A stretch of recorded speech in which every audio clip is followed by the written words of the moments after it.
Dear Papa Dudut, itago niyo na lamang po ako sa pangalang LC. 47 years old, may nag-iisang anak at retired teacher mula sa isang public school. Masasabi ko na ang buhay may asawa at pagiging isang ina ang pinakamasayang bahagi ng buhay ko noon. Mabuting lalaki kasi ang ibinigay ng Diyos bilang kabiyak ng buhay ko na si Ed. Nakilala ko siya noon dahil sa isang kaibigan nang pumunta ako sa bahay nila para makifiesta. Kaagad na gumawa siya ng paraan para makipagkilala sa akin.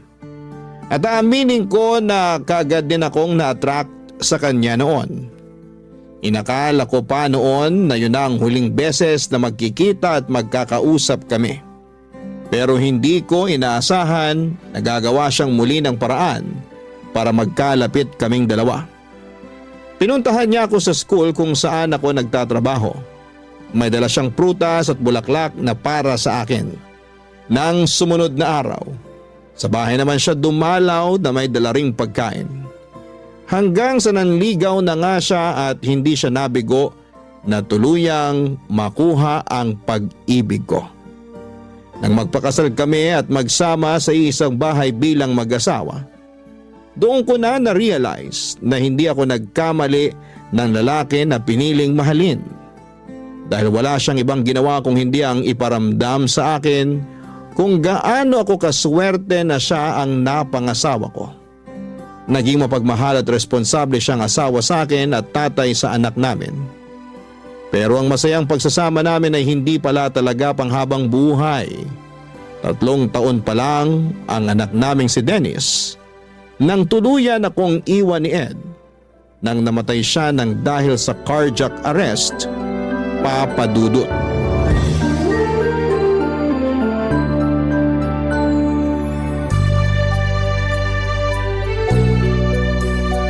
Ay, grabe. Nakakapagod maglaba kapag ganitong oras.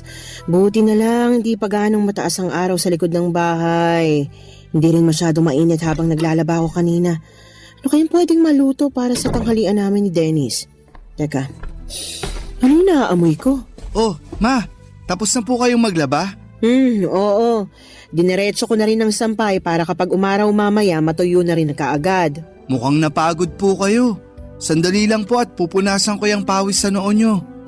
Eto po, malinis tong tuwalya na hawak ko. Pupunasan ko lang po ang noo nyo. Masyado po yata kayong madaming nilaban. Hindi naman masyadong marami yon kasi nakapaglaban na rin ako nung nakaraang araw lang. Sabi ko naman kasi sa inyo, bumili na tayo ng washing machine para hindi na kayo napapagod sa paglalaba. Washing machine? Sus, makakasira lang ng mga damit natin yun. Pwede naman po na kahit mga pambahay na lang ang i-washing machine nyo. Tapos yung iba, kahit i-handwash nyo na lang kung gusto nyo po. Iha-handwash ko na lang para sigurado ako na malinis ang pagkakalaba ko sa lahat ng mga damit natin. Hindi pa masisira ang mga tela nun, lalo na yung mga pangalis mo na damit. Akin na nga yung tuwalya at ako na rin magpupunas sa pawis ko. Balikan mo na yung niluluto mo at baka masunog pa yun. Ay, sige po Ma.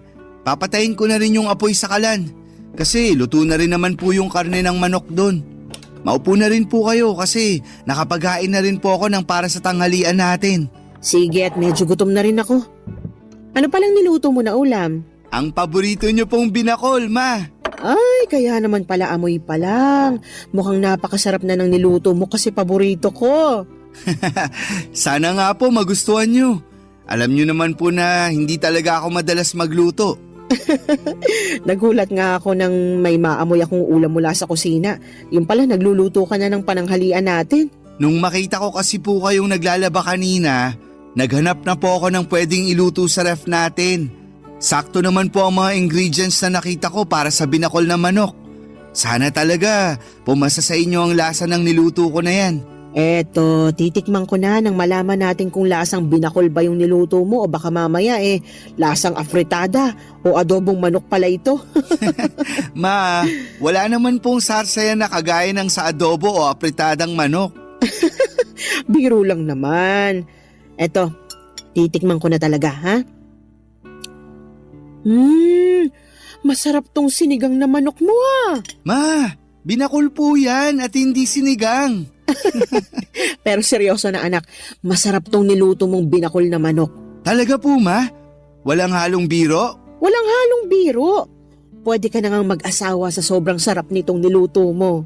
Asawa agad, Ma? Hindi ba pwedeng girlfriend muna? Bakit, meron na ba? Nako, mukhang meron na nga. Kung meron man, ipapakilala ko po kaagad sa inyo. Saka, wag po kayong mag-alala. Hindi ko naman po pinapabayaan ang pag-aaral ko. Alam ko naman yon. Napakatalino mo kaya. Siyempre, kanino pa ba naman ako magmamana kung hindi sa paboritong mama ko? Para namang may iba ka pang mama ha. Kumain na nga tayo habang mainit pa tong masarap na binakol na niluto mo. Papa Dudut, simple lang naman ang naging buhay ng pamilya namin noong nabubuhay pa ang asawa ko. Sa construction site, nagtatrabaho si Ed bilang foreman at ako naman ay nagpatuloy sa pagtuturo ko sa school. Nang ipinagbuntis ko si Dennis, naging masela ng kalagayan ko. Kaya kinailangan ko nang mag-resign. Gusto ko na rin sanang bumalik sa pagtatrabaho noong nakapanganak ako, pero nakiusap si Ed na mag-focus na lamang daw sana ako sa pag-aalaga ng anak namin. Pinagbigyan ko naman siya kasi nangako siya. Nagagawin niya ang lahat para hindi kami mahirapan sa mga gastusin. Tinupad ni Ed ang pangako niya na yon. Kaya madalas siyang mag-overtime para madagdagan ang kinikita niya sa trabaho. At alam niyo, sa totoo lang, may bahagi ng sarili ko ang hanggang ngayon nagigilty pa rin dahil pakiramdam ko. Masyado kong iniasa lahat ng responsibilidad sa asawa ko. At yun ang naging dahilan para maaga niya kaming iwanan ng anak ko. Pero mula nang mawala siya ay nangako ako na gagawin ko ang lahat para maibigay ang lahat ng pangangailangan ng anak ko. Magpapakananay at tatay ako para sa nag-iisang anak namin ng asawa ko. Sinuklian naman ni Dennis ang lahat ng pagsusumikap ko para maitaguyod ang buhay namin. Naging napakabuti niyang anak sa akin. Nag-aral siya ng mabuti hanggang college hanggang sa napapansin ko noon na napapadalas na medyo ginagabi ng uwi ang anak ko, Papa Dudut.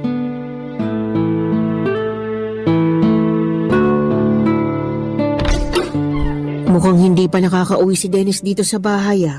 Mabuksan na nga ang ilaw dito sa sala at nang makaupo muna ako sa sofa.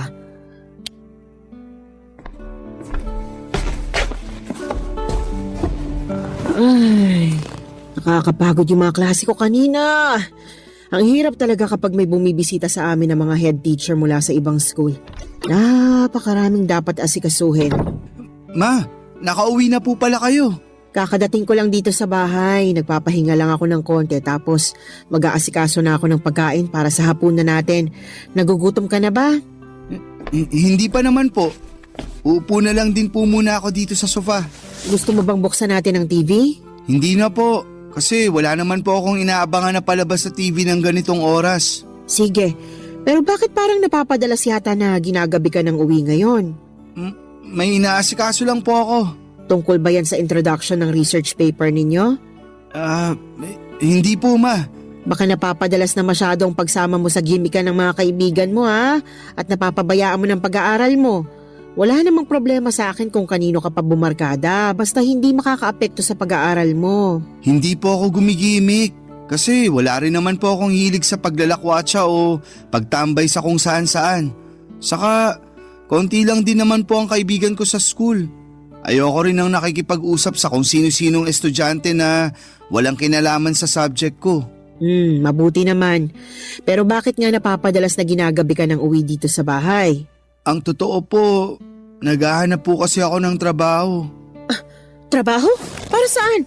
Para sa OJT mo na ba yan sa susunod na taon? Hindi ba masyado pang maaga para asikasuhin mo ang OJT mo? Hindi po para sa OJT yung trabaho na hinahanap ko. Para saan nga? Nakukulangan ka na ba sa allowance na binibigay ko sa'yo? May gusto ka bang bilhin kaya nagdesisyon ka maghanap ng trabaho? Tumaas na bang tuition fee mo at hindi ka nang nagsasabi sa akin? Ma, Hindi po sa ganun. Hindi naman po kulang yung ibinibigay nyo na allowance sa akin. Madalas nga po na sobra pa. Wala rin po akong gustong bilhin na kahit na ano. At hindi rin po nagtaas ang tuition fee namin. Ang totoo, naghahanap po ako ng trabaho kasi plano ko na pong huminto sa pag-aaral ko. Ano? Anong sabi mo, Dennis? Nagbibiro ka lang, 'di ba?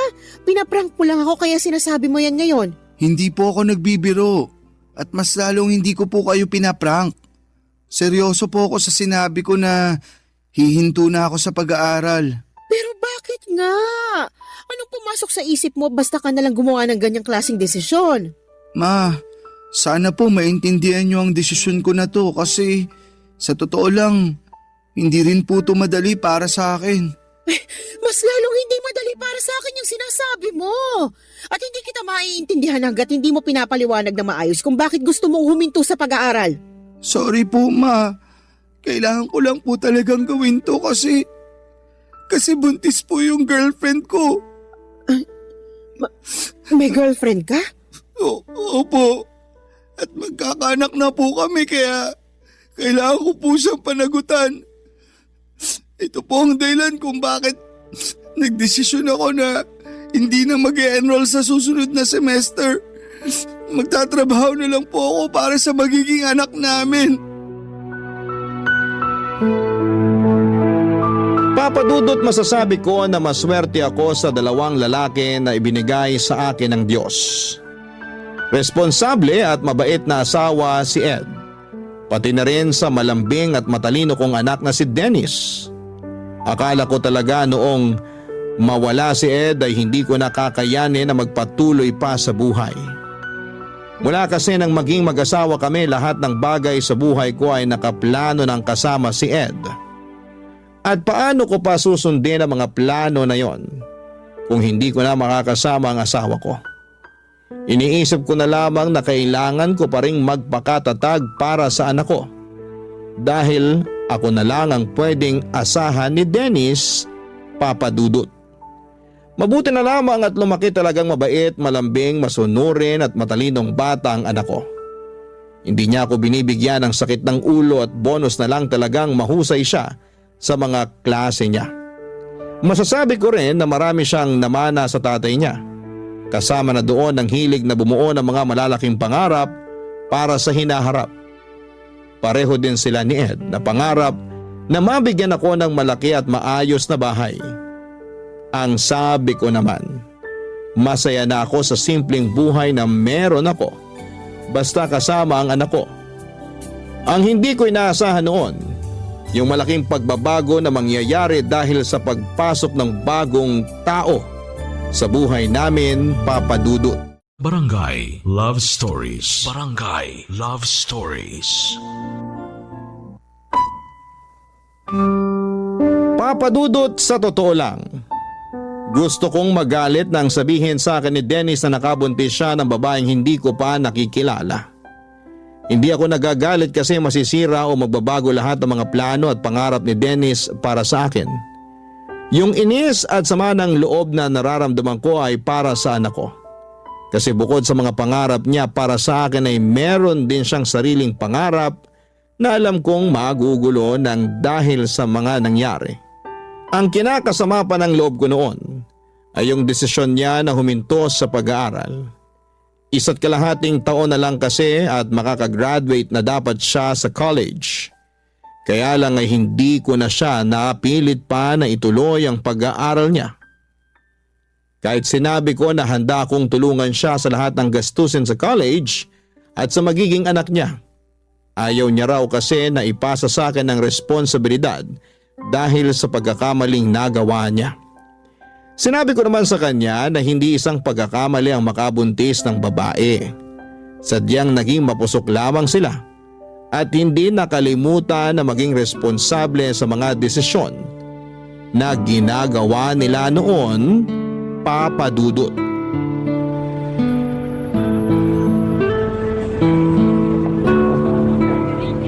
Malapit na tayo sa bahay namin, Kyla.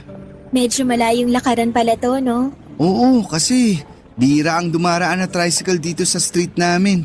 Napansin ko rin na parang konti ang mga tindahan dito sa inyo.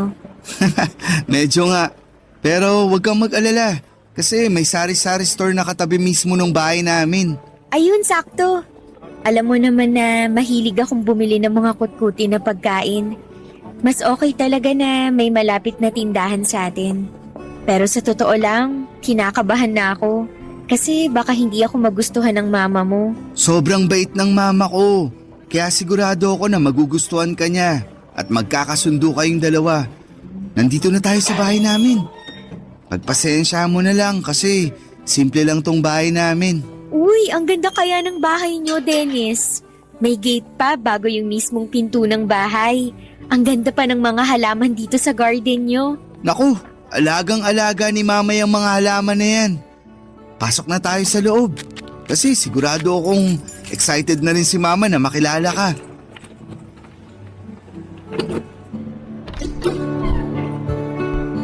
Ma, nandito na po kami ni Kyla. Mabuti naman at dumating na kayo. Sakto kasi kalalabas ko lang ng juice at turon dito sa sala para sa merienda natin. Tamang-tama po pala talaga ang dating namin. Oo, mainit-init pa nga yung turon na niluto ko. Ay, ma, si Kyla nga po pala, girlfriend ko. Kyla, si mama. Magandang hapon po, ma'am. Anong ma'am? Mama ako ni Dennis at hindi ako teacher sa bahay na ito. Mama na lang din ang itawag mo sa akin kasi hindi magtatagal. Magiging manugang na rin naman kita. Sige po, ma. Sabi sa'yo, mabait si mama.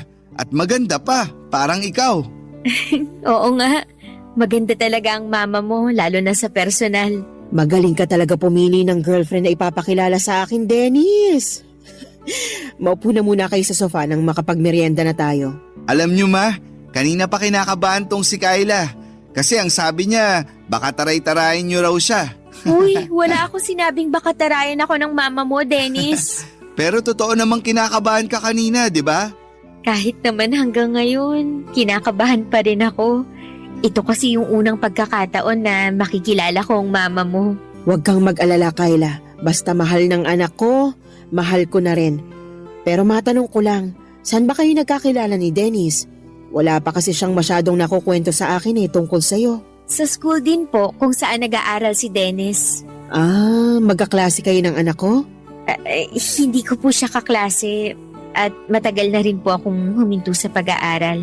Ah, hindi ka na pala nag-aaral. Opo ma, nakatungtong naman po ng first year college si Kyla noon.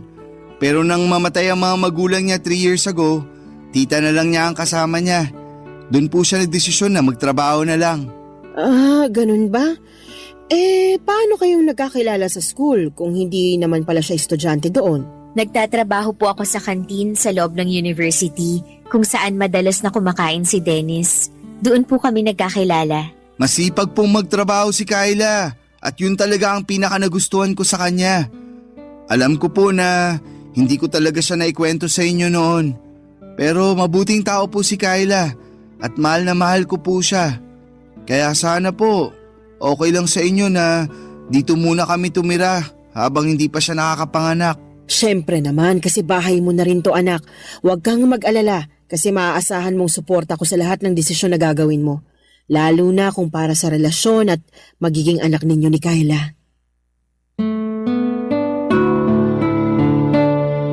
Papadudot, wala talaga akong alam na kahit na ano tungkol kay Kyla. Ni hindi ko alam na may girlfriend na pala ang anak ko. Ang akala ko noon ay nakafocus siya sa pag-aaral niya, yun pala ay may ibang tao na siyang binibigyan ng atensyon, papadudot. Pero noong araw na nakilala ko naman si Kyla, ang naisip ko kaagad ay makakasundo ko siya dahil mukha siyang mabait na babae. Nalaman ko rin noon na halos 3 taon na pala ang tanda niya kay Dennis. Medyo halata nga yun nang unang beses ko siyang makita sa personal. Naisip ko pa nga na baka may ibang anak na siya dahil medyo malaki rin talaga ang katawan niya. Kahit 2 buwan pa lamang siyang buntis. Pasimple ko yon at tinanong kay Dennis sa paraan na hindi ko siya mau-offend. At sinabi naman niya na wala pang ibang anak si Kyla at sadyang may kalakihan lang din ang katawan nito Papa Dudut.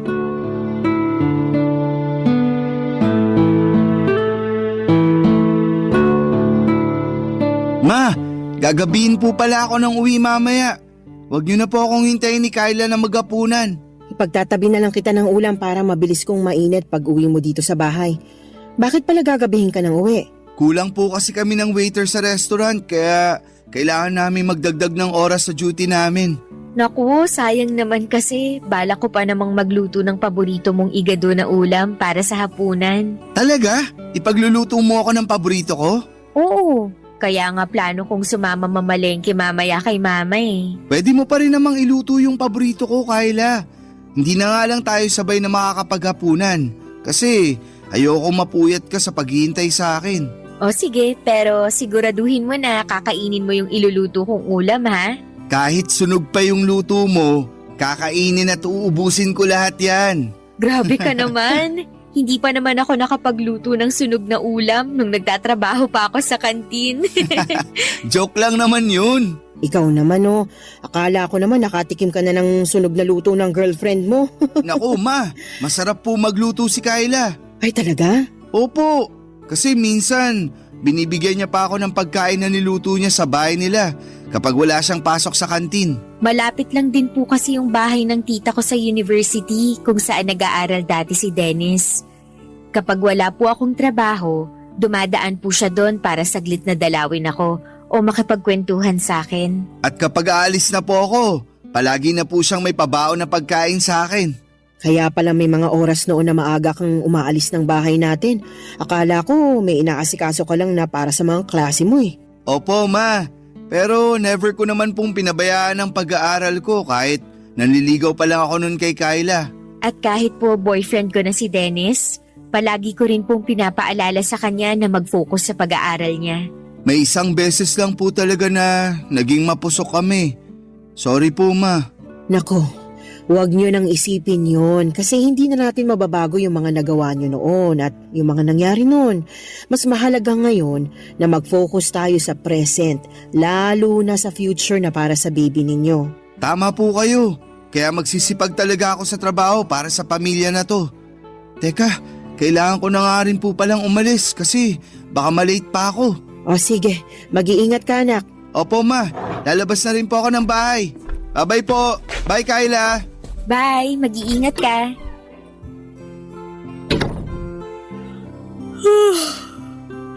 Ang dami ko po palang nakain na pandesal at pansit. Napansin ko nga rin yan. Mabuti naman at nagustuhan mong binili kong pansit dyan sa malapit na tindahan para sa almusal natin. Masarap din po kasi talaga yung pansit kahit wala masyadong gulay. Ayos din po yun dahil hindi rin ako mahilig sa gulay. Pareho pala kayo ni Dennis na hindi mahilig kumain ng gulay. Pero ngayon po, pinipilit ko naman na kumain ng gulay para sa pinagbubuntis ko. Inaantok na tuloy ulit ako. Oh, saan ka pupunta? Papasok po muna ako sa kwarto namin ni Dennis. Akala ko sasamahan mo kung mamalengke. Naku ma, tinatamad na po ako lumabas ng bahay. Ah, ganun ba? Sige, ako na lang ang bibili ng mga sahog na gagamitin mo sa lulutuin mo mamaya. Kayo na lang din po siguro magluto mamaya. Hindi rin naman makakauwi ng maaga si Dennis. Sa ibang araw na lang po ako magluluto para sa kanya. Sige po, pasok po muna ako sa kwarto at nakakaramdam talaga ako ng antok. Kung maglalaba po pala kayo, pakisama na lang din po sana yung mga damit namin para hindi nakatambak sa kwarto. Magpapahinga po muna ako. Papa Dudut, nagkamali pala ako sa naging first impression ko kay Kyla. Nung unang mga araw kasi niya sa bahay, naging maayos talaga ang pakikitungo niya sa akin. Pati na ang pag-asikaso niya sa mga gawaing bahay. Maaga siyang gumigising at pagkatapos mag-almusal ay dediretso sa sala para magwalis-walis ng sahig. Kasunod ang pagpupuna sa mga bintana, nagluluto rin siya ng para sa hapunan namin at siya ang nag-aasikaso ng pinagkainan namin sa almusal. Pero pagkalipas ng ilang linggo ay nagbago ang lahat, lalo na nang kinailangan kong mag-resign sa trabaho. Napaaga noon ang retirement ko dahil lumala ang katarata sa kanang mata ko. Nadaan pa naman sa oral medication pero hindi na ako bumalik pa sa pagtuturo. Mula noon, si Dennis na ang nagtatrabaho para sa mga pangangailangan at gastusin sa bahay. Doon din nagbago ang ugali ni Kyla na halos inaasa na niya sa akin lahat ng gawain sa bahay. Pero naisip ko na baka hindi nagbago ang ugali niya. Baka sadyang yun talaga ang ugali niya. Nagpapanggap at nagpapakitang tao lamang siya sa umpisa. Pilit ko na lamang siyang pinakisamahan noon dahil ayoko nang bigyan pa ng problema ang anak ko na alam kong palaging pagod galing sa trabaho niya, Papa Dudut. Barangay Love Stories. Barangay Love Stories. Papa Dudut, sa isang restaurant nagtatrabaho noon si Dennis. Dahil sa mga gamot na kailangan ko, mga vitamins ni Kyla at iba pang gastusin sa bahay, madalas na nag-o-overtime sa trabaho ang anak ko. Ayaw niya kasi nang nagigipit kami sa pera o panggastos sa bahay. Pinag-iipunan niya rin ang para sa panganganak ni Kyla at nabanggit niya rin na plano na niya itong pakasalan sa susunod na taon. Kaya pilit niyang ginagawa ang lahat para maibigay ang pangangailangan namin. Halos mahigit 10 oras siyang nagtatrabaho sa araw-araw. Naiinis pa ako kasi aalis si Dennis nang tulog pa si Kyla. Babangon lamang ito kapag kakain na. Magbabanyo o manonood ng TV tapos kapag uuwi na si Dennis, madalas natulog na ulit ito. Mabuti sana talaga kung may iba itong ginawa na medyo nakakapagod sa buong maghapon. Oo, buntis siya pero hindi ibig sabihin noon na hindi na siya pwedeng tumulong sa mga gawaing bahay.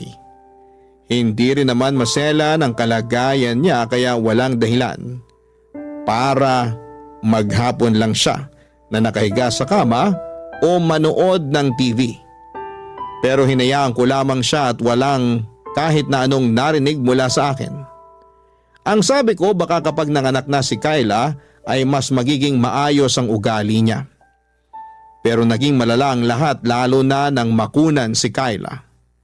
Pagkalipas lamang ng ilang buwan, naging maayos na ang kalagayan nito pero mas naging tamad sa mga gawaing bahay, Papa Dudut.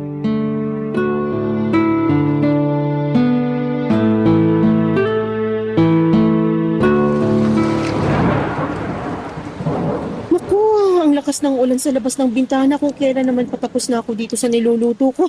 Mababasa pa yung mga nilaban ko kahapon. Mapakuha ko na nga lang muna yun kay Kyla. Kyla! Kyla! Pakisilong muna nga muna yung sinampay sa labas bago pa tuluyang mabasa ng ulan. Kyla! Naririnig mo ba ako? Ang sabi ko pakisilong muna yung mga sampay natin. Hindi ko na maiwan tong niluluto ko rito, Kyla. Sige po, ma. Isisilong ko na po. Mabuti naman at lumabas na rin siya ng kwarto. Buong araw na lang siyang nakakulong doon at hindi man lang magwali sa sala. Lahat na lang ng kailangang asikasuhin dito sa bahay, ako nang gumagawa. Haluin ko na nga munang mabuti itong mga gulay. Ayan, mukhang ayos na itong niluluto ko rito. Mapatayin ang apoy sa kalan at silipin ko muna si Kyla kung nagtitiklop na ba siya ng mga sinilong na damit. Kyla, tinitiklop mo na ba yung mga sinilong mo mula sa labas? Ay, teka, nasaan ang babaeng yun? At talagang iniwanan lang dito sa sofa yung mga damit na kinuha niya mula sa sampayan? Ay, mga basa pa yung iba sa mga ito. Tapos sinama na niya sa mga tuyong damit. Talaga namang magsisilong na lang ng mga damit, hindi pa inayos. Kailan mo ba aayusin ang mga kilos mo dito sa bahay na ito, Kyla? Bakit naman po hindi kayo kumakatok bago nyo binuksan yung pinto at pumasok dito sa kwarto namin? Bukas tong pinto ng kwarto nyo kaya hindi na ako kumatok. Eh bakit po kayo nandito?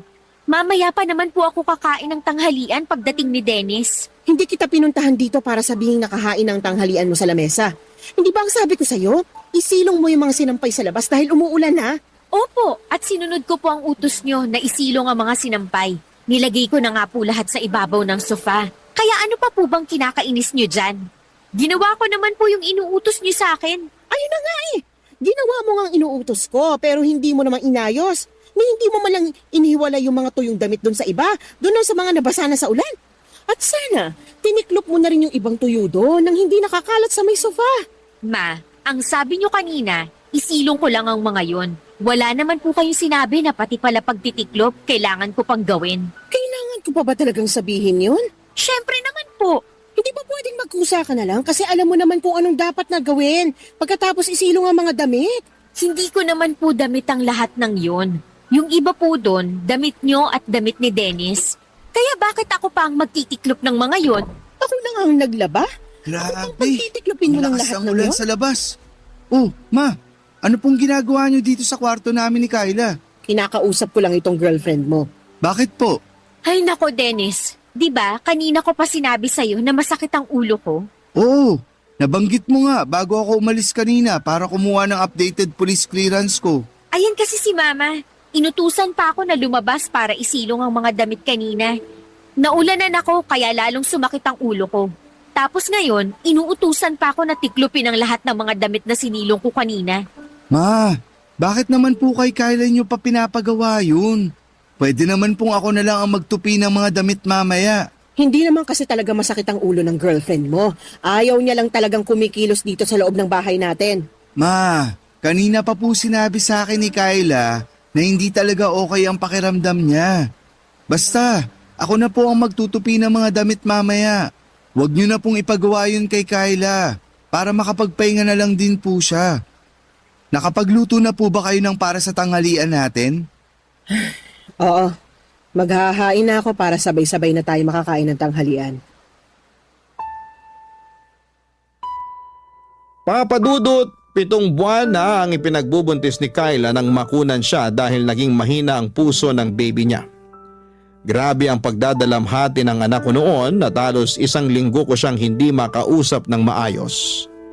Mabuti na lang at pagkalipas ng 2 linggo mula nang mailibing ang anak ni Kyla, nakita ko na muling nagkaroon ng direksyon ng buhay niya.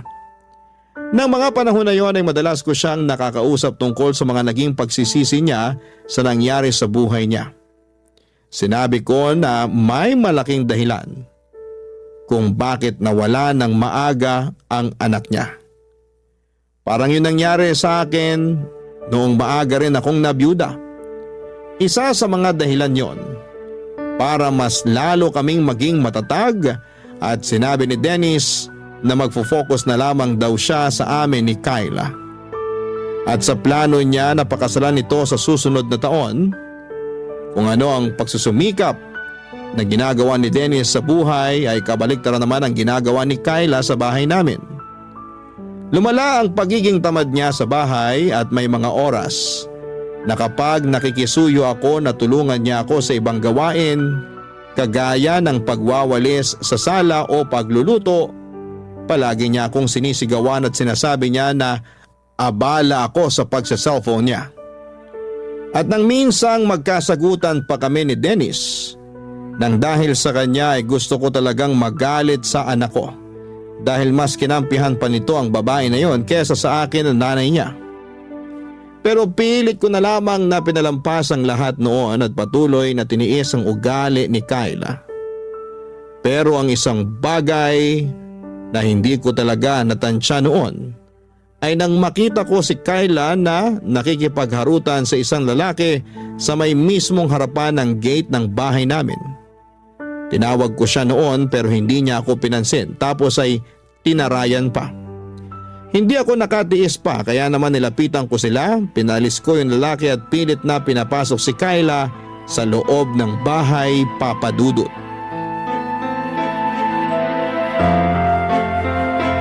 Bakit niyo naman po binastos yung bisita ko, Ma? Binastos? At siya pa talaga yung nabastos? Tama ba yung ginawa niyong paghaharutan sa harap mismo ng bahay ko? Ano pong paghaharutan ang sinasabi niyo? Pinsan ko lang po yung kausap ko kanina sa may gate. Pinsan! Ang sabi mo nung nakaraan, delivery rider yon na naghahatid lang ng mga ino-order mo na kung ano-ano sa online. Oo nga po.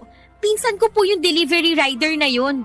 Ano na naman po ba yung iniisip niyo na hindi maganda tungkol sa akin? Hindi ako mag-iisip ng ganito kung wala akong nakikita na masamang ginagawa mo. At Kailan pa po naging masama yung pakikipag-usap sa pinsan ko? Huwag mo ang binibilog ang ulo ko. Hindi lang kayo nag-uusap ng lalaki na yon. Nakita ko na hinahawakan niya ang kamay mo at hinalikan ka pa niya sa pisngi mo. Ang laswa nyo naman pong mag-isip, ma. Ang hirap po sa inyo. Lahat na lang ng ginagawa ko dito sa bahay na to, mali sa paningin nyo. Kailan ka ba gumawa ng tama? Ultimo pag-aasikaso ng mga kailangan gawin dito sa bahay, hindi mo naman ginagawa ng tama. Magpapalaba ka na nga lang ng mga damit mo, hindi mo pa ilagay sa tamang lalagyan. Pati na nga ang mga pinagkainan mo, basta mo na lang iniiwan sa lababo. Kita nyo na? Napakarami nyo naman pong issue sa akin. Kanina, yung pakikipag-usap ko sa labas ng bahay. Ngayon naman, pati ang bawat kilos ko dito sa loob ng bahay nyo, sinisita nyo na. Alam nyo, mabuti pa, magpahinga na lang ako sa kwarto namin ni Dennis. Sumasakit na naman po kasi ang ulo ko dahil sa ingay nyo. Sandali lang, Kyla. Hindi Aray pa ko tayo nga! tapos mag-usap. Bitawan nyo nga ang braso ko! Huwag mo kasi akong talikuran dahil nag-uusap pa tayo. Pwede po bang hayaan nyo na lang akong pumasok sa kwarto namin? Tapos ano? Magkukulong ka na naman dyan buong araw? At lalabas ka na lang kapag kakain na? Kung may issue po kayo sa akin, si Dennis na lang po ang kausapin nyo. Papasok na po ako sa kwarto kasi ayoko na po makipagtalo sa inyo. Sabi ng hindi pa tayo tapos Nasasaktan mag-usap. na po ako! Bitiwan nyo nga po yung braso ko! Ano pong nangyayari dito? Nasa pinto pa lang ako. Naririnig ko na po ang mga sigawan nyo. Mabuti naman at umuwi ka na. Si mama kasi, kanina pa ako sinisigawan. Tapos ang higpit pa ng hawak niya sa braso ko. Tingnan mo oh. Halos magmarka na ang kamay niya sa balat ko. Ma, bakit nyo naman po sinisigawan at sinasaktan si Kyla? Hindi ko siya sinisigawan at mas lalong hindi ko siya sinasaktan. Gusto ko na kasing magpahinga, pero ayaw niya pa akong papasukin sa kwarto natin. Ano ba talagang nangyayari dito? Yang girlfriend mo kasi, nakita kong nakikipagharutan sa ibang lalaki dyan sa labas ng bahay natin. Doon pa talaga sa may gate natin. Kyla, ano tong sinasabi ni Mama? Hindi naman totoo yon. Hindi totoo? Kahit nakita ko na hinawakan niya ang kamay mo at hinalikan ka niya sa pisngi mo? Pinsan ko nga lang po kasi yon na binibigyan niyo ng mali siya. Kung nabibilog mo ang ulo ng anak ko, huwag mo ko igaya sa kanya. Hindi mo ko maloloko, Kyla. Pwede po bang tigilan niyo na nga po yung kakaisip ng kung ano-ano tungkol sa akin? Alam ko naman kasi talaga na ayaw niyo sa akin kaya gusto niyo akong siraan sa anak niyo. Hindi kita sinisiraan sa kanya. Nagsasabi lang ako ng totoo. Nagsasabi lang din po ako ng totoo. Sadyang marumi lang po ang isip niyo kaya kung ano-ano na lang yung lumalabas sa bibig niyo. At ako pa talaga ngayon ang madumi mag-isip? Sino pa po ba? Kayo lang naman po yung walang tigil sa pagbabantay sa bawat galaw ko dito sa bahay na to. Teka, wag na nga kayong magsigawan ni Mama, Kyla. Hindi naman kasi ako nag-umpisa nito. Yang mama mo. Palibasa, sampid lang ako dito sa bahay kaya ginaganyan niyo na lang ako. Tama na. Huwag ka nang umiyak. Gusto ko lang naman talagang magpahinga muna. Pero ayaw niya akong papasukin sa kwarto natin. Palagi niya na lang binabantayan bawat kilos ko dito. Kulang na nga lang, pati paghinga ko dito sa loob ng bahay na to, bantayan niya. Tama na. Huwag ka nang umiyak. Sige na, pumasok ka na muna sa kwarto natin. Pero Dennis! Ma, mamaya na lang po tayo mag-usap. Gusto ko na lang din po sana munang magpahinga. Papadudot, matagal ko nang napapansin ang mga kakaibang kinikilos noon ni Kyla na pinagsasawalang bahala ko lang madalas. Kapag nakalis na si Dennis ng bahay papunta sa trabaho niya, maririnig ko na si Kyla sa loob ng kwarto nila na halos bumubulong na parang may kausap. Minsan nang nasilip ko siya sa loob ng kwarto nila. Nakita ko na may hawak siyang cellphone at nakangiti habang parang kinikilig sa kausap niya. Napapadalas din yung lalaki na kausap niya noon na pumunta sa may gate ng bahay namin. Nung unang nakita ko siya na kausap ni Kyla sa may gate ay nag-usisa ako at sinabi niya na nagdi-deliver lamang daw ito ng item na in-order niya online. Hanggang sa halos araw-araw na silang nagkakausap noon. May mga araw din noon na umalis siya sa bahay kapag nasa trabaho na si Dennis. At ang paalam niya ay pupunta siya sa isang kaibigan. Uuwi siya bago makauwi si Dennis sa bahay. Pero minsan papadudod. Naunang umuwi si Dennis sa kanya at nagtaka ang anak ko kung bakit wala si Kyla sa bahay. Hindi raw ito nagpaalam o nag-text sa kanya na aalis ng bahay. Ang sabi lang ni Kyla nang makauwi siya ay may dinalaw lamang itong kamag-anak kaya ginabi ng uwi. Pero iba na ang pakiramdam ko noon dahil nakita ko na noong magkausap sila ni Dennis. Hindi makatingin ng diretso sa kanya si Kyla. Hanggang sa nakita ko ang paghaharutan ni Kyla sa may gate at paghalikpan ng lalaki sa pisngi nito. Hindi ako pwedeng magkamali sa nakita ko at alam ko na hindi yon kamag-anak ni Kyla. Pero alam nyo yung mas masakit. Yung mas kinampihan at pinaniwalaan siya ng anak ko kesa sa akin. Wala akong ibang hinihiling noon kung hindi ang mapabuti ang anak ko at maging masaya siya sa kung sino man ang babaeng mapipiling niyang mahalin. Kahit na hindi ko tanggap si Kyla, ay pinilit ko siyang pakisamahan. Pero ako pa ang lalabas na masama sa lahat. Pagkatapos ng pagtatalo namin na yon ay nag-decide si Dennis na umalis na sila ng bahay ni Kyla. Nangupahan sila sa hindi kalayuan mula sa bahay ko. At isang beses sa isang linggo ay dinadalaw na lamang ako ni Dennis sa bahay. Kapag dinadalaw ako ng anak ko ay iniiwasan namin na pag-usapan ang tungkol sa relasyon nila ni Kyla para hindi kami magtalo. Papadudot, ang dahilan talaga ng pagsulat ko ngayon ay para humingi ng payo sa kung ano ang dapat kong gawin. Sigurado kasi ako na niloloko ni Kyla ang anak ko pero ayaw naman akong paniwalaan ni Dennis. At ayoko na rin na mas lalo pang magulo ang relasyon namin ng anak ko. Kaya hindi na ako naglalakas loob na makialam sa relasyon nila. Ano bang dapat kong gawin para mamulat ang anak ko sa katotohanan na hindi karapat-dapat si Kyla para sa kanya? Sana'y matulungan ninyo ako sa problema kong ito, Papa Dudut. Ang inyong forever kapuso at kabarangay, LC. Dear Papa Dudut, naranasan nyo na bang maging aberya o dahilan ng pagkaantala ng isang sitwasyon? Ako kasi oo at masakit pala sa loob na maging dahilan noon. Akala ko noong una ay ayos lamang. Kumbaga sa isip ko mga kaibigan ko naman sila. Kaya naiintindihan nila ako. Pero sa huli ay hindi rin nangyari yon, Papa Dudut. Ang una kong naramdaman ay galit at matinding pagtatampo. Lalo at kilala akong ma-pride at mataas ang tingin sa sarili. Pero bago ko ituloy ang kwento ko ay gusto ko munang bumati ng isang mapagpalang tanghali sa inyong lahat. Matagal na akong avid listener ng programa ninyong Barangay Love Stories. Lagi kong inaabangan ang mga uploaded stories ninyo online at isang araw ay nag-decide akong magpadala ng email sa inyong istasyon. Tawagin niyo na lamang po ako sa pangalang Colette. Nagtatrabaho sa Pasig bilang finance staff at nasa 32 years old na ako. Kaka-birthday ko lamang nitong January 1 kasabay ng bagong taon. Sa kasalukuyan ay nasa journey ako ng healing at weight loss.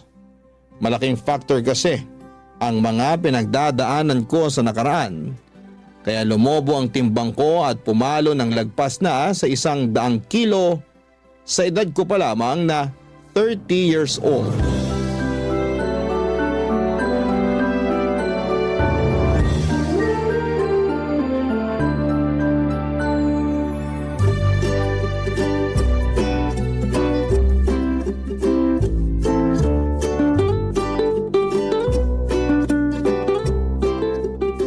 Grabe, ang dami namang masarap dito. Lalaki ba yan? Sira! Bakit naman ako maghahanap ng lalaki may boyfriend na akong tao? Meron nga, pero sira ulo naman. Hayaan mo na. Ako nga hindi na masyadong ini-stress ang sarili ko sa kanya eh. Hindi ko lang mapigilan. Di mo kasi deserve na harap-harapang pagmukaing tanga, lalo nung pinaghintay ka niya dun sa date nyo. Nagkausap na naman kami. Sabi niya sinugod daw sa ospital mama niya. At sa taranta niya hindi nakapagsabi sa akin. Ay, ganun ba? Oo, kaya wag ka namang gigil dun sa tao. Kumusta na raw ba mama niya? Okay naman. Nakalabas na sa ospital. Inatake lang ng high blood kakakain ng maalat at matabang pagkain. Nag-birthday kasi yung ate niyang umuwi from US, kaya naghanda sila ng bongga. Sayang nga eh. Hindi ako naimbitahan kasi may seminar kami nun sa office. Nakita ko pa naman sa pictures na in-upload nila sa Facebook yung mga handa nila. Ay! May lechong baboy, crispy pata, inihaw na manok at liempo, at iba't ibang klase ng ulam. May masarsa, may masabaw, meron din pansit, spaghetti carbonara. Tapos yung mga paborito kong dessert na mango float at coffee jelly. Hala siya. O bakit? Nakakatakam naman talaga yung mga yun eh. Bigla tuloy ako nagutom. Nando na tayo. Pero papaalala ko lang sa'yo, nakakakain lang natin ng lunch. Ay talaga? Oo, duh. 1 oras pa nga lang nakakalipas. Dami ko rin nakain ha. Sarap kasi ng bulalo na niluto mo eh. Thank you. Pero hindi ako makapaniwalang 1 oras pa lang ang lumipas. Akala ko kasi 3 oras na. Grabe namang mga dragon mo na yan sa tiyan. Seryoso nga. Nagugutom na nga ulit ako, kaya eto. Naghahanap na ako ng ma-order online. Totoo? Oo, ito. Tingnan mo. Tingnan mo. Ano kayo masarap kainin? Hala si auntie. Bakit ba? Nagugutom nga yung tao eh. Hindi naman kita pinagbabawalang kumain. Kung gusto mo, go ka lang. Pero ang akin lang maghinay-hinay ka. Hindi mo nga ako pinagbabawalan. Pero pinakikialaman mo naman ako. Kakawalang gana tuloy kumain. Wow ha? Ikaw? Mawawala ng gana sa pagkain? Pwede ba hindi mo ako may eme? Tigilan mo ako, Colette. Kilalang kilala mo na talaga ako. Aba syempre, para na tayong magkapatid. Kaya nga bilang nakakatanda mong ate, pinagsasabihan kitang ayus-ayusin mo yung pagkain mo. Lalo na yung mga kinakain mo. Pansin ko kasi marami ka na namang instant noodles sa cabinet.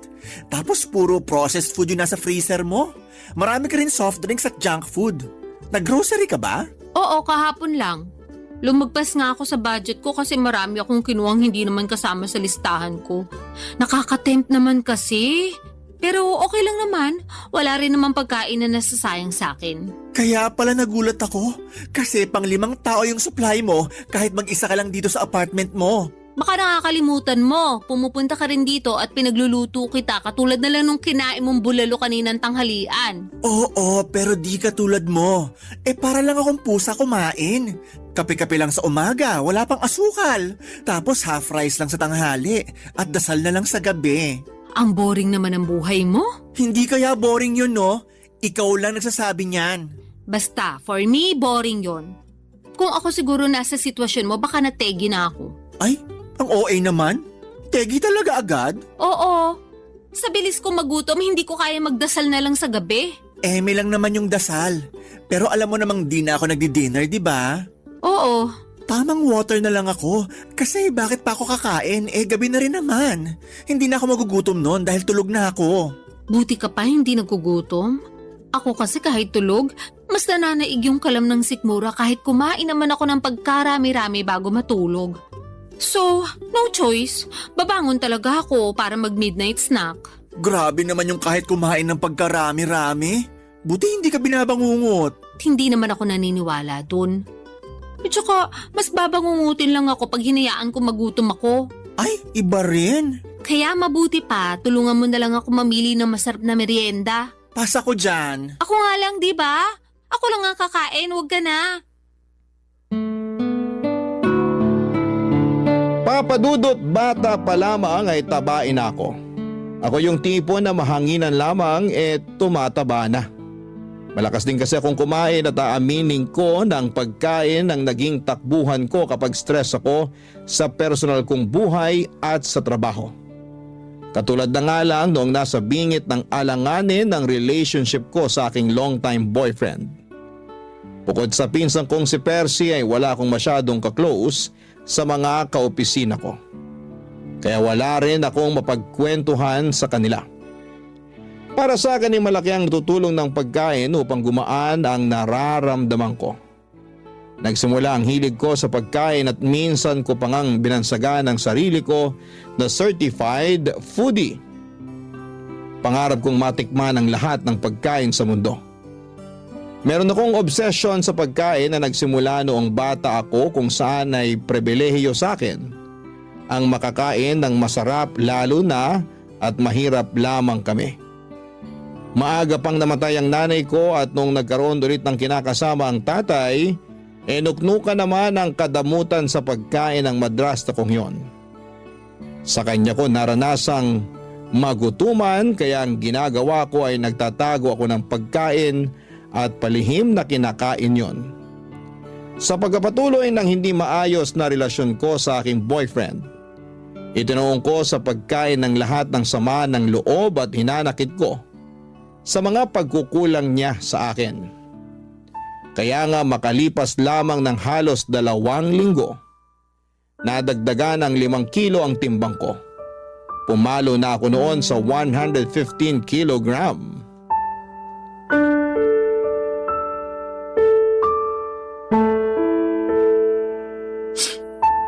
Grabe siya sa akin. Hindi ko akalain na pagsasalitaan niya ako na masasakit. Alam naman niya mataba ako eh. Lalo niya pang pinamukha yun sa akin. Napakasira ulo talaga niyang ex mo. Mabuti naman natauhan ka na't hiniwalayan mo na. Hindi naman ako yung nakipaghiwalay eh. Siya. Ay, wow ha? Oo, kasi tinapat niya na ako. Hindi na raw niya ako mahal. Hindi na raw niya nakikita ang sarili niya na pagkakasalan ako. Kaya yun, nakipag-iwalay na siya sa akin. Ang hindi ko lang maintindihan, bakit kailangan ka pa niyang pagsalitaan ng masakit? Ano ulit yung sinabi niya? Na mataba ka?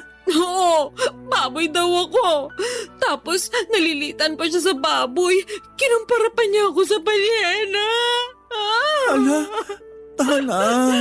Hindi naman totoo yun eh. Anong hindi totoo? Ikita mo naman tong katabaan ko, di ba? Sabi niya para raw akong balyena na may paa at paggala-gala sa lupa. Ang kapal naman talaga ng mukha ng lalaking yan, no? Kung makapagsalita, akala mo kung sinong perpektong nilalang ng Diyos. Fit lang siya, ha? Matangkad na rin, sige. Pero mukha naman siyang dugong. Grabe ka naman dun sa tao. Anong grabe doon? Totoo naman. Lapad din ang nguso niya, tapos laki rin ang mata. Kung papangitan lang naman, may ibubuga talaga siya. Isama mo pa yung ugali niya, aba, may kalalagyan talaga siya sa impyerno. Doon, katabi ng trono ni Satanas. Pero ayun nga, hindi pa rin ako makapaniwala na ipagpapalit niya ako sa iba dahil lang sa pagiging mataba ako. Bakit nagulat ka pa? Alam mo namang sira ulo na talaga yung ex mo simula pa lang nung mahuli mo nagloko. Akala ko kasi magbabago pa siya nung humingi ng tawad sa akin eh. May pasabi-sabi pa na ako raw talaga yung mahal niya. At hindi niya kaya mabuhay na wala ako. Natukso lang daw siya, bla bla bla bla. Lokohin niya, lelang niya. Hindi raw mabubuhay na wala ka. Oh, bakit hanggang ngayon buhay pa siya? Hayaan mo na. Kung ikaw kaya mong hayaan, pues ako hindi. Ayoko yata na sinasaktan pinsan ko, no? Dami mo na pinagdaanan eh. Tapos nung nakilala mo siya, naramdaman ko talaga na naging masaya ka. Kumbaga, for the first time in your life, nangako rin sa akin yung ulupong na yon na hindi ka niya sasaktan at paiiyakin. Tapos ginawa niya rin sa'yo. Pag nakita ko talaga yung ex-boyfriend mo, makakatikim siya sa akin na mag-asawang sampal. May kabit pa. Thank you. Pero kung ako sa'yo, hindi ko na hayaang madungisan niya yung mga kamay ko. Hindi niya deserve ng atensyon mo. Kaya siguro iniisip niya na okay lang sa kanya yung ginawa niya sa'yo kasi di mo kayang patulan. Hindi naman ganyan pagkakakilala ko sa'yo ha. Palaban ka eh. Oo, pero napagod na lang ako. Naghabol na ako sa kanya nung nakipaghiwalay siya sa akin.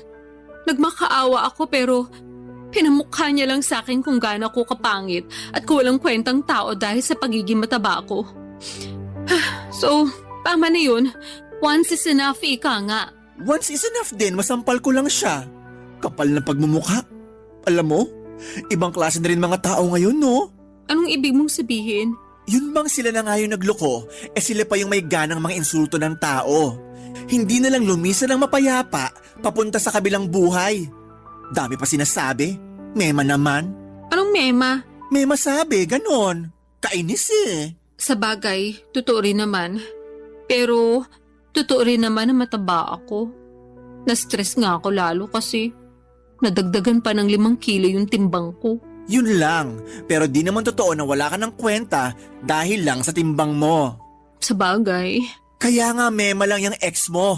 Ay, sipahin ko talaga yan eh. Ay nako, hindi ko talaga mapigilan magalit. Nakakairita. Tama na.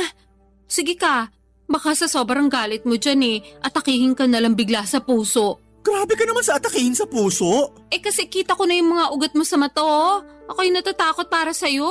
OA ka rin talaga eh. Mabuti pa, o-order na lang ako ng makakain natin.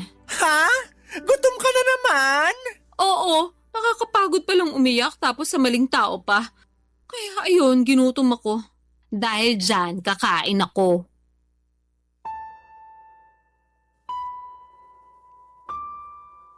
Papadudot, sobrang sakit maloko ng taong pinakamamahal mo. At masahol pa doon pinagpalit niya ako sa babaeng hindi hamak na mas payat at sexy sa akin. Laking insulto noon sa pagkatao ko gayong hindi naman ako payat at sexy noong nakilala niya. Pero aminado naman ako na hindi pa ako kasing bigat ng timbang ko ng mga panahong hiniwalayan niya ako. Siguro'y napabayaan ko rin talaga ang aking sarili. Pero kung iisipin, nagsimula lang naman yun noong nanlamig at nagloko siya. Dahil sa nangyari, lalo kong itinuon sa pagkain ang sakit na nararamdaman ko ng mga panahong yon. Sinabi ko kay Percy na kaya ko ang sarili ko dahil nga kilala niya rin naman akong matapang. Totoo naman na matapang ako at palaban. Marami na akong masasakit na pangyayari sa buhay na nalagpasan ng mag-isa. At malaki ang utang na loob ko sa pagkain dahil napapagaan ito ang buhay ko kahit na napapabigat naman ito ang aking timbang. Barangay Love Stories. Barangay Love Stories. Papadudot, sinabi ko sa sarili ko na hindi na ako magmamakaawa sa ex-boyfriend ko. Nabalikan niya ako. Sapat na yung isang beses, sobra na kung susundan ko pa ang pagpapakatanga ko. Napakaraming lalaki sa mundo at hindi lang naman siya ang huling lalaki na makikilala ko, at dahil nga punong-puno ako ng tiwala at kumpiyansa sa sarili na wala akong dapat baguhin sa pagkatao ko dahil ex ko naman ang nagloko. Hindi ko pinakinggan ang sinabi sa akin ni Percy na magdahan-dahan sa pagkain dahil baka lalong madagdagan ang timbang ko. Alam ko naman na concern lamang siya sa kapakanan ko at hindi yon sa pinagbabawalan niya akong kumain. Besides, pera ko naman ang ginagastos ko, pambili ng cravings ko. Pero ayos na ayos lang naman ako ng panahon na yon. Dahil nga break na kami ng dati kong karelasyon. Nagkaroon na ako ng maraming oras para pagtuunan ng pansin ang ibang aspeto ng buhay ko. Tulad na lamang ng paggala kasama ang aking mga college kabarkada.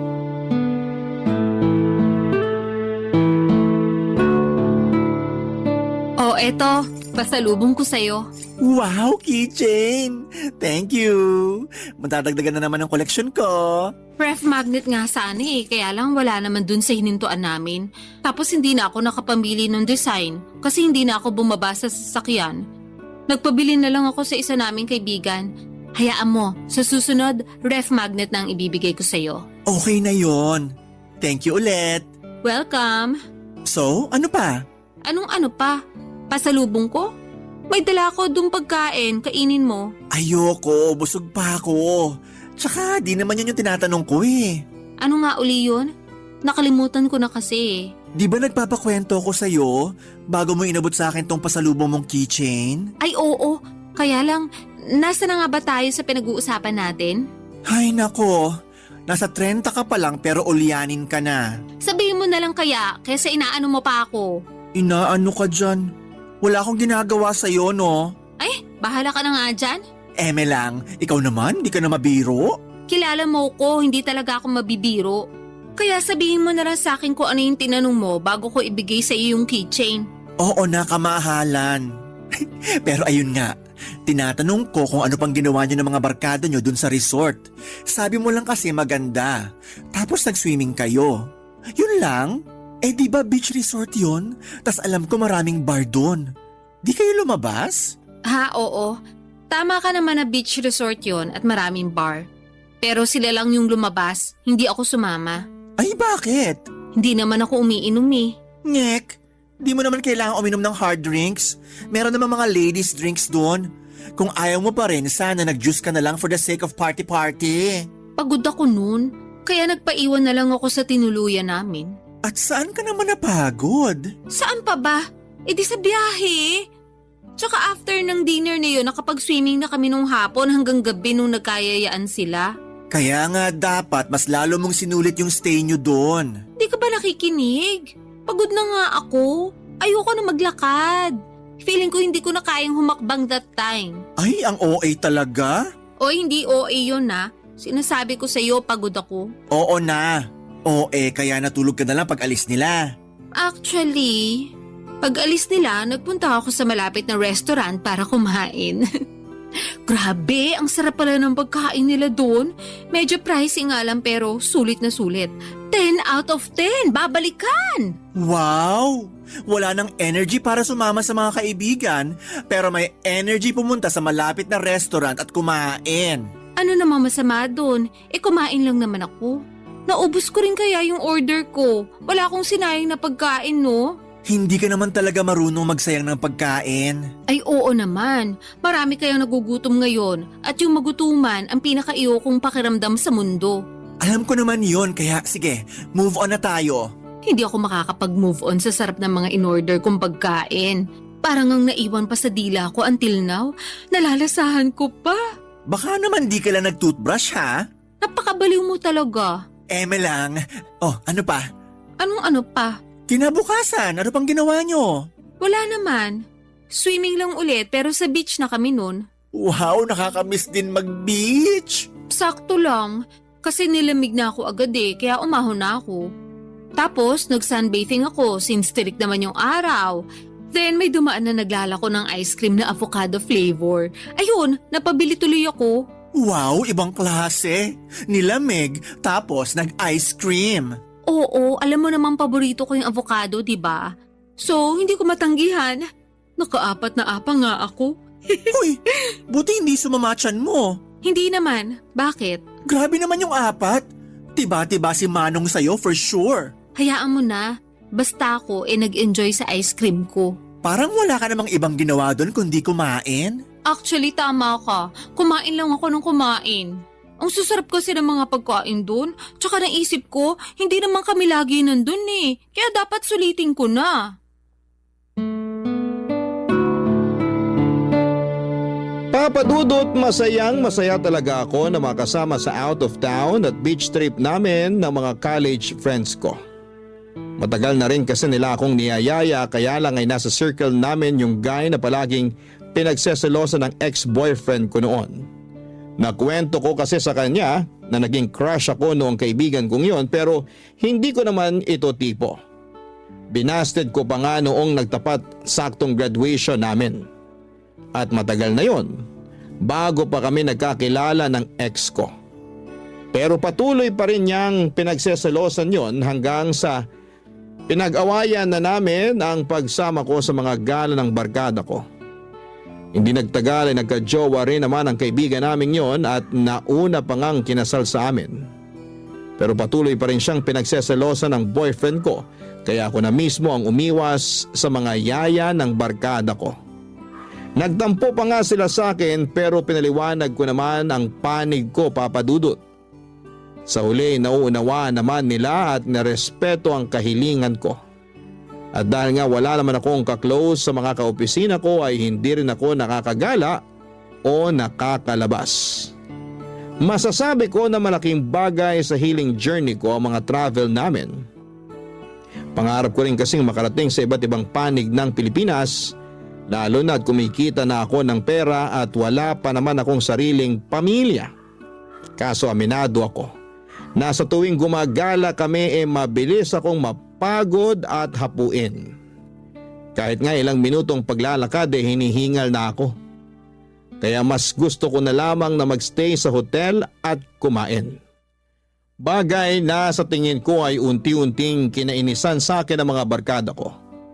Kaya nga kinuwento ko yon kay Percy at ang solusyon niya ay simulan ko na raw ang Oplan Balik Alindog program. Bilang unang hakbang ay nag-enroll ako sa gym kung saan ay matagal na siyang miyembro, Papa Dudut.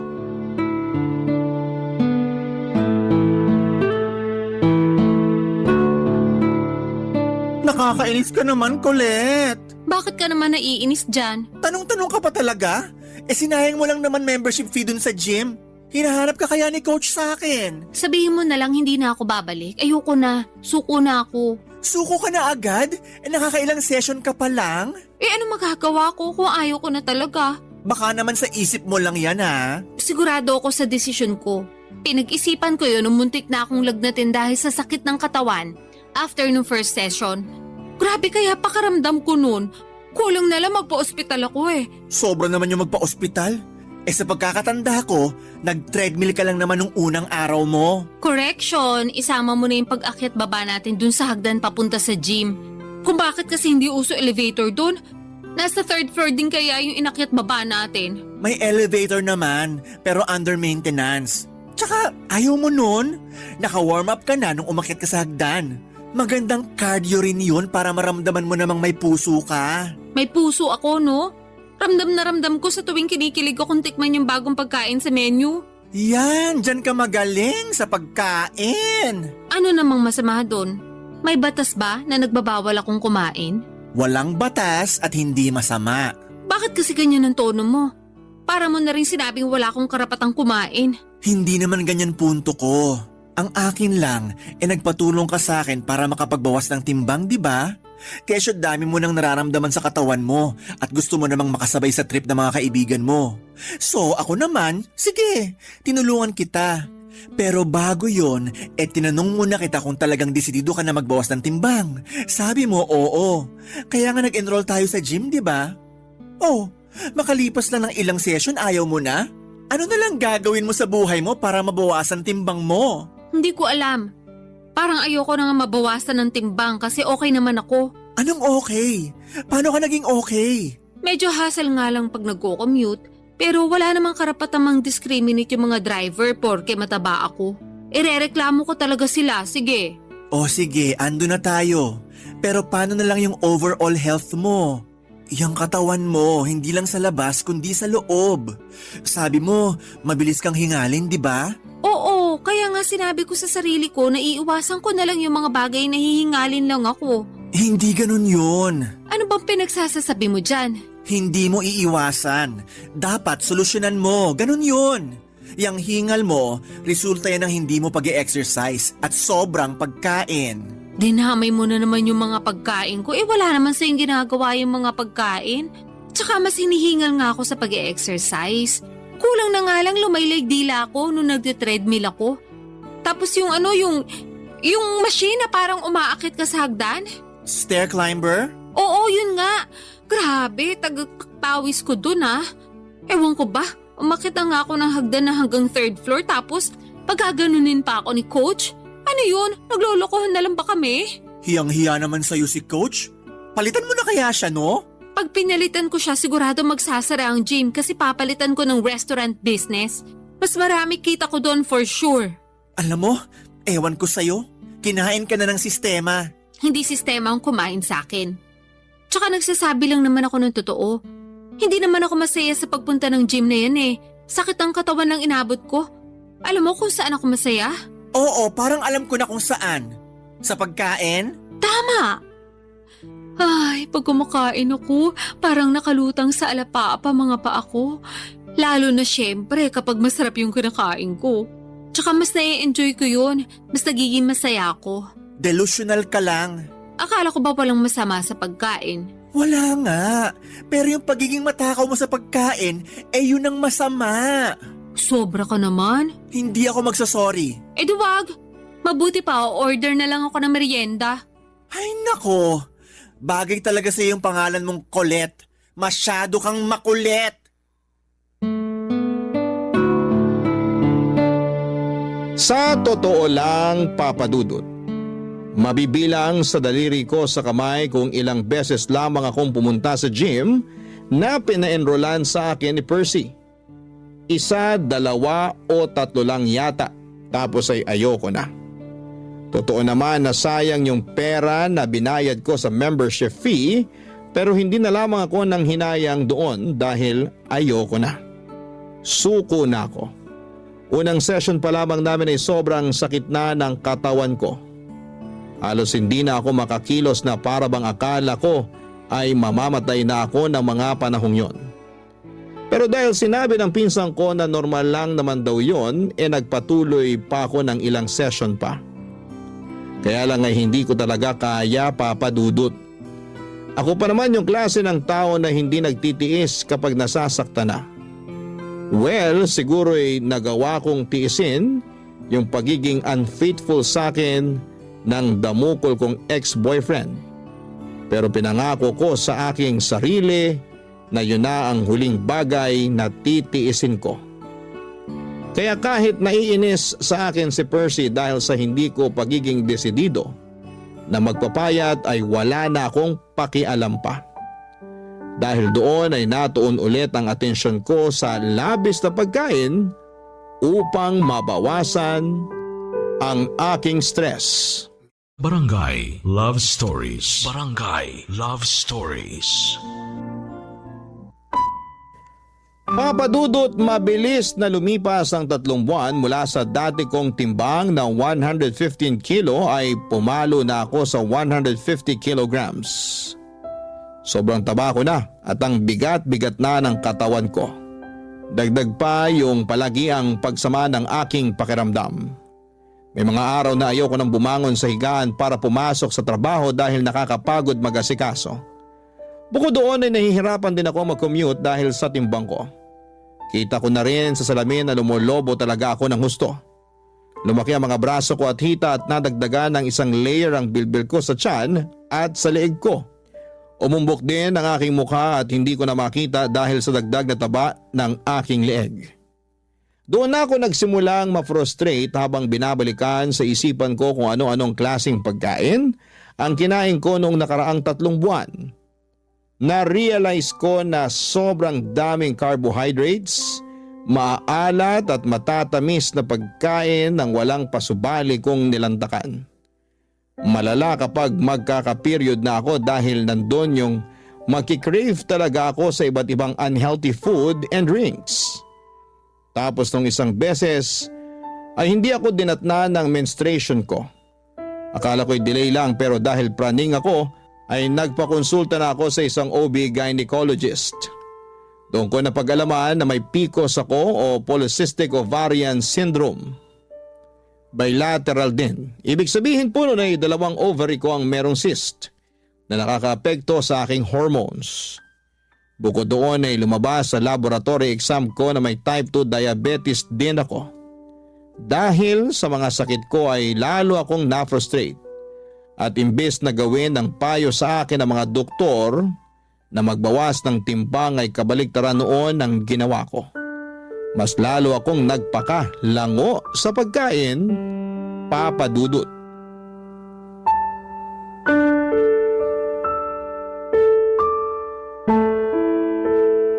Bakit ang daming balat ng chichirya at bote ng mga soft drinks sa sahig mo? Pati dun sa kusina, meron ka pang iniinit na ewan ko kung ano sa microwave. Ano ba yun, ha? Ah, yun ba? Tirang spaghetti yun. Ilang araw na sa ref ko kaya ininit ko na. Yun lang trip kong kainin ngayon eh. Pwede bang makisuyo? Pakikuha pagtapos ng initin. Hirap na kasi akong tumayo eh. Akala ko ba wala kang ganang kumain dahil may sakit ka? Kaya nga ako pumunta rito sa apartment mo kahit na naiinis pa rin ako sa'yo. Thank you. Pero naisip ko ayoko magpatalo sa sakit ko, kaya kakain pa rin ako. Kinain mo rin ba yung lahat-lahat ng mga chichirya na yan? Tsaka ikaw din uminom ng mga soft drinks na yan? Oo, wala naman akong kasama dito eh. Ako lang. Kulit naman. Ano? Sisermonan mo na naman ako kasi kumain ako ng unhealthy food. O sige, kung hindi ako kakain, baka lalo ako magkasakit niyan. Yang mga pagkain na kinakain mo, yung dahilan kaya ka nagkakasakit. Pero sa mga pagkain na yan lang naman ako nagiging masaya. At least kapag kumakain ako, nabubusog ako. At saka yung mga pagkain na yan hindi nang iiwan. Hindi katulad ng mga barkada ko. Ayaw na nila akong isama sa mga gala nila. Ha? Bakit daw? Kasi pabigat lang daw ako. Literal ha? Tapos aberya. KJ din daw ako at mareklamo lalo na sa mga gusto nilang gawin at puntahan. Kasalanan ko ba yun? Mabilis ako mapagod. Tapos baka hindi paligtas sa akin yung mga trip nilang gawin. Alam naman nilang mataba ako. Pinipilit ka ba nilang gawin yung mga ayaw mo? Hindi naman. Pero ramdam ko yung disappointment nila sa akin. May isa pa nga na nagsabi na sana hindi na lang ako sumama kung magstay lang din daw ako sa hotel. Sobra naman.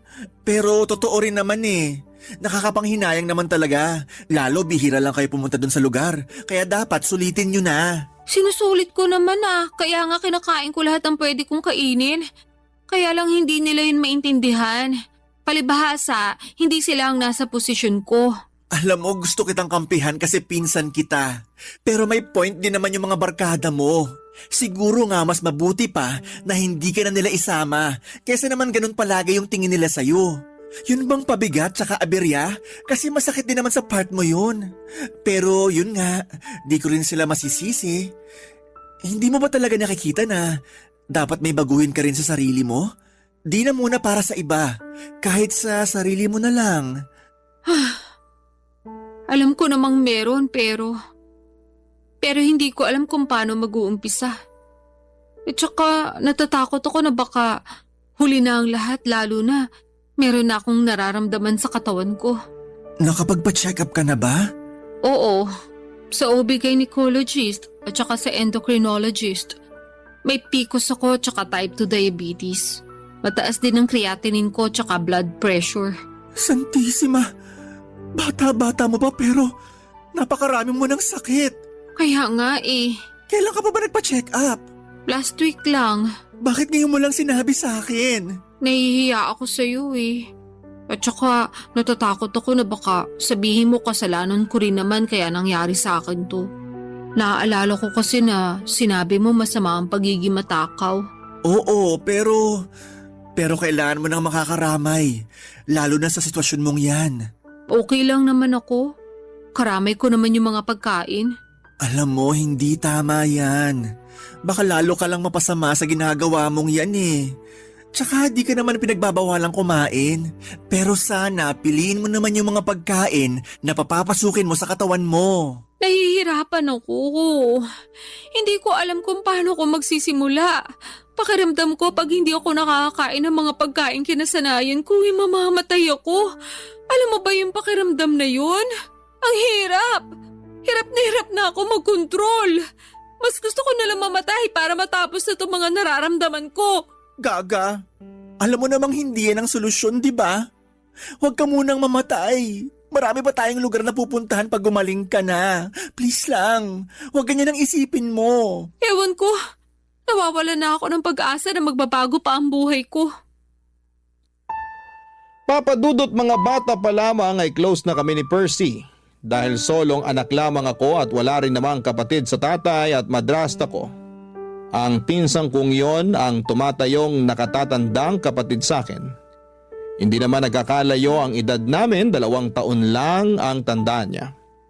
Marami na kaming pinagsamahan at malaki talaga ang naitutulong niya sa buhay ko. Lalo na sa pag-encourage sa akin na magbawas ng timbang. Kaya nga kahit sinesermonan niya ako ng mga panahong yon ay thankful pa rin ako sa kanya dahil mas nauunawaan ko ang mga pagkukulang ko. Hindi lang sa ibang tao kundi lalong-lalo na sa aking sarili. Matapos ang pag-uusap namin yon ni Percy ay nagbalik tanaw ako sa aking nakaraan.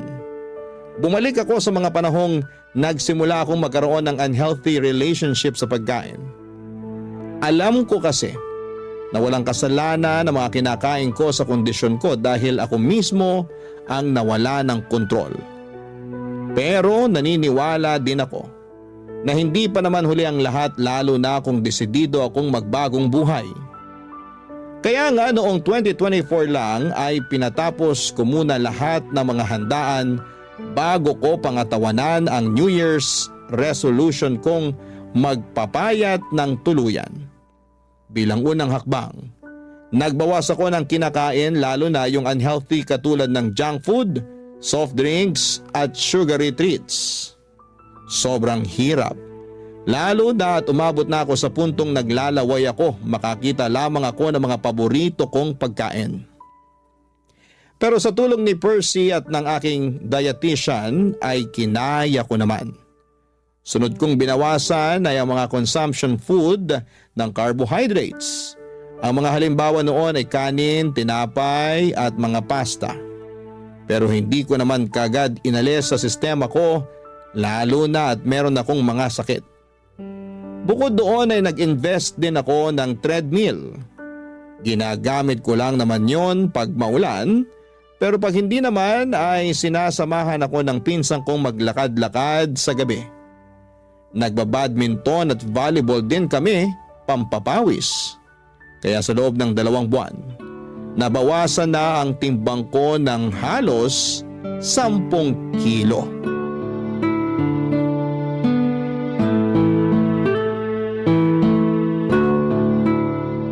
Ang intense nung double match natin dun sa 2 foreigner. Oo nga, parang professional. Ayun, talo tuloy tayo. Hayaan mo na, at least mga gwapo naman sila. Kuwata mga mata ko sa silay. Sa bagay, ako rin naman. Gusto ko yung kumukorte talaga yung mga abs sa damit kasi pawis na pawis. Ay, sinabi mo pa. Pero speaking of pawis, grabe pawis ko dun sa laro natin Tagaktak! Ako nga hingal na hingal eh. Kulang na lang lumaylay dila ako sa court para pa akong hahapuin ng wala sa oras. Pero wala naman akong hika Mabuti naman. Kinabahan ako sa'yo eh. Nahalata ako nga sa reaksyon ng mukha mo. Kaya sinabi ko, Santissima, maawa naman sa'yo. Dami mo nang nararamdaman. Huwag na sana dumagdag pa yan. hindi naman siguro. At saka alam mo ba pakiramdam ko, unti-unti nang gumagaling ang katawan ko. Talaga? Oo. Di ba nabawasan na ako ng timbang? 10 kilo rin yon. Kaya nga alam ko na mataba pa rin ako, pero malaking bagay na rin sa akin yung 10 kilong yun, no? Oo naman. Hindi mo yun ma-achieve kung hindi mo piniling tulungan ang sarili mo. Baka nga imbis na makapagbawas ka ng ganun madagdagan pa ng 10 kilo yung timbang mo kung nagpatuloy ka lang sa pagkain. Kaya nga nangihinaya lang ako kasi ngayon ko lang na-realize ang importansya ng pangangalaga sa kalusugan sa pamamagitan ng pagkain ng tama. Nahihiya ako sa sarili ko dahil hinayaan kong tumaba ako ng ganito. Nawalan ako ng kontrol sa pagkain kasi akala ko yun lang yung kakampi ko sa lahat ng mga problema ko sa buhay. Ay, sa totoo lang, nahihirapan pa rin akong disiplinahin ang sarili ko. May mga araw na okay lang, magaan, na itatawid yung araw, pero meron na mabigat talaga. Paanong mabigat? Yung bang hindi ko mapigilang umiyak kasi nabitin ako sa pagkain na kinain ko. Na gusto ko pang kumain ng marami, pero alam kong hindi naman pwede. Nararamdaman ko yun lalo kapag magkakaroon na ako. Alam mo na, hirap maging babae. Nakaka-relate ako dyan. O bakit? May matres ka rin? Charot lang. Pero gusto ko lang din sabihin na proud ako sa'yo. Talaga? Kahit na mabagal yung progress ko? Hindi naman mabagal progress mo. Alalahanin mong nasa 2 buwan ka pa lang. Tsaka, oo, proud ako sa'yo. Kasi sinubukan mo mag-diet para sa kapakanan mo. Hindi lang para sumeksi ka, kundi para gumaling ka na rin. Naniniwala ako, pagkain din na makakatulong sa'yo para bumuti pakiramdam mo. Pero syempre, yung tamang pagkain ang tinutukoy ko Tapos samahan mo pa ng exercise at inumin yung mga gamot na reseta sa'yo. Palung-palo ka na. Totoo rin naman.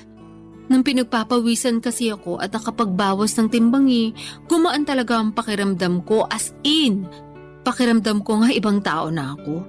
Gumanda rin yung skin ko at saka mahimbing na rin yung tulog ko. Umayos din yung tingin ko sa buhay.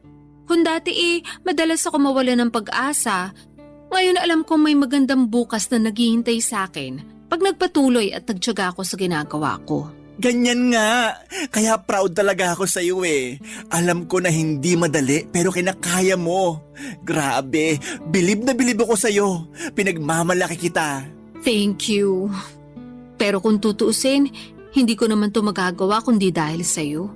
Ikaw yung nandyan para tumulong sa akin kahit na maraming beses ako naging pasaway. Siyempre, parang kapatid na turing ko sa iyo. Mahal kita kahit na nung una pasaway ka. Pero mas mahal kita ngayon dahil minamahal mo na ang sarili mo. Salamat ulit. Walang anuman. O basta ha, nandito lang ako para sumuporta sa iyo. Sasamahan kita sa paggaling mo. Kalmahan mo lang din kasi yung pagtaba nga inaabot ng ilang taon, pagpayat pa kaya. Yan din kasi yung pangunahing rason ng karamihan kaya sila nadadapa sa pagbabawas ng timbang. Yun bang minamadali nilang resulta? Wala namang buto na pag tinanim mo ngayon, tutubo na bukas. Sipag, tiyaga, disiplina at consistency ang kailangan para ma-achieve mo yung mabuti at magandang resulta para sa sarili mo. Papadudot malayo pa pero malayo na rin naman ako. Sa kasalukuyan ay nasa 95 kilograms na lamang ako. Patuloy ang mga bagay na ginagawa ko para mabawasan ang timbang ko. Pero hindi lang ako doon nakafocus dahil ang pangunahing dahilan ko talaga ay gumaling ako. Maraming mabubuting bagay ang dulot ng pagbaba ng timbang sa akin. Mas naging aktibo na rin po ako sa iba't ibang bagay at sports. Hindi na rin ako madalas hapuin at higit sa lahat ay natutuhan kong kumain ng tama at masustansya na naaayon sa kailangan ng aking katawan.